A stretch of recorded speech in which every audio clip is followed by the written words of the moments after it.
ಕೌಸಲ್ಯೆಯು ಕಂದ ಎಂದು ಕರೆದಾಗ ದಶರಥನ ಓ ನನ್ನ ಪ್ರಾಣವೇ ಬಾಯೆಂದಾಗ ಹೆಜ್ಜೆ ಮೇಲೆ ಹೆಜ್ಜೆ ಇಡುತ್ತ ಬಂದ ಬಾಲರಾಮ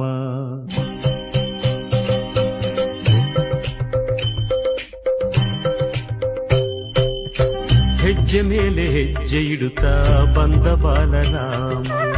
ಹೊಂದ ಗೆಜ್ಜೆ ನಾದದಿಂದ ಮೋದ ತಂದ ರಾಮ ಯಾರ ಪುಣ್ಯವೋ ಯಾರ ಭಾಗ್ಯವೋ ಯಾರ ತಪಸ್ಸಿನ ಫಲದ ರೂಪವೋ ಶ್ರೀರಾಮ